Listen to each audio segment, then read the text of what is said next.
Ready.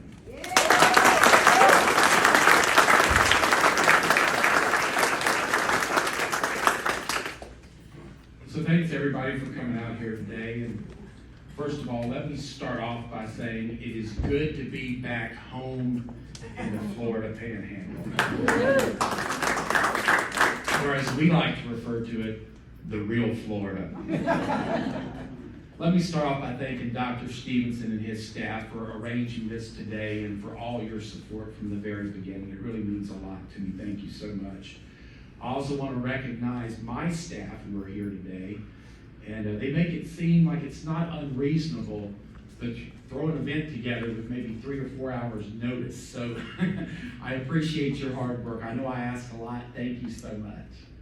I also want to recognize some people we have in the audience. We have some constituents here today, and we also have some regular citizens, who want to hear the news today, and I appreciate you for coming out.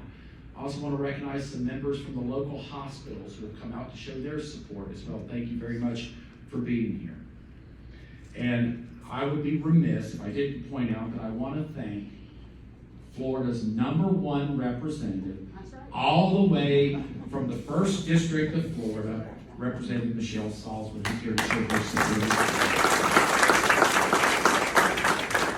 You will find, you probably already know, Representative Salzman, she is a great advocate for Northwest Florida, but here lately she's been spending a lot of time trying to keep me out of trouble with mixed results, right? But let's get right to the point. So I am a physician as well as a state representative. Today I get to wear both hats because, as we heard earlier, Florida is in the middle of a nursing shortage like every other state in the country. I hear it from everybody. I hear it from my constituents. I hear it from my patients. I hear it from other doctors. I hear it from the hospitals who are represented here today. I hear it from our teaching facilities. And I'm here to deliver a message all the way from the state legislature in Tallahassee. Message received. And we're going to start discussing solutions. The solutions start here today. I am proud to announce today the filing of House Bill 517, the Pathway for Military Combat Medics Act. Now, what this bill will do, it will provide a pathway for our military medics to get postgraduate credit for their training and their work experience towards nursing school.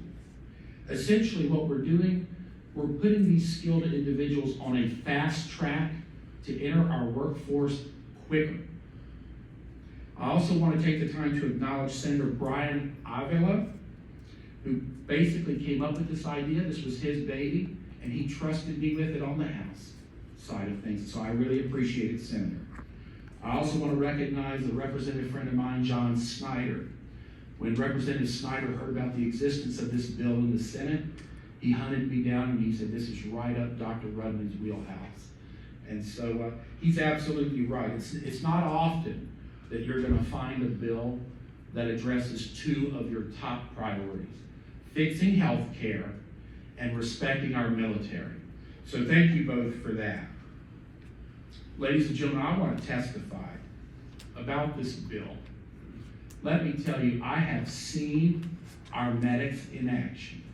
I've worked with many of them.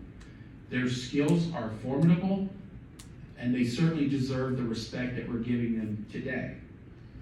As a physician, I would go so far to say that in certain circumstances, mass casualty events, maybe if it was an acute trauma, you'd actually be better off having them on the scene than having me.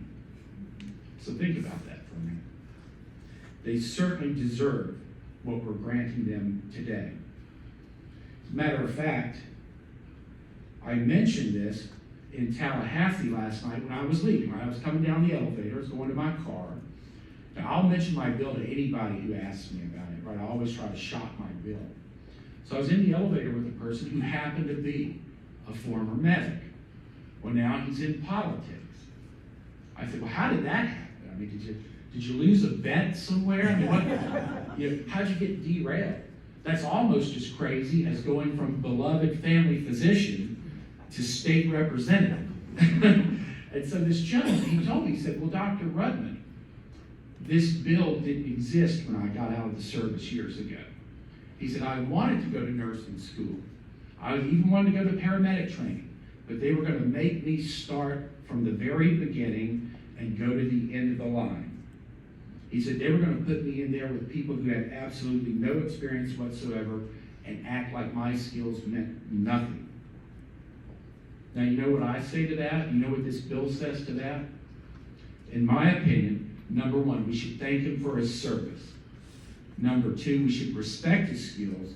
And number three, don't make these individuals start from scratch and go all the way back to the back of the line. They deserve better than that.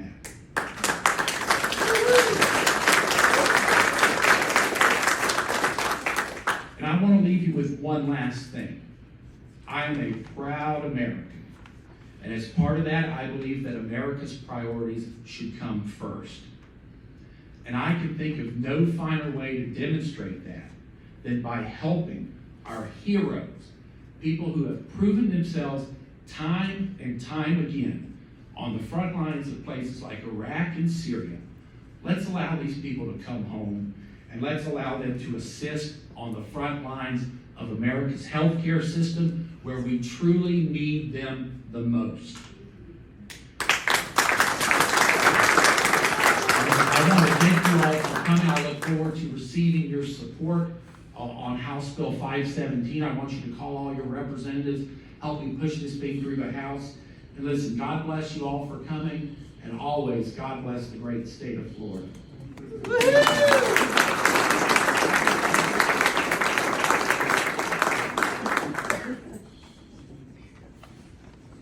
I think he's so cute.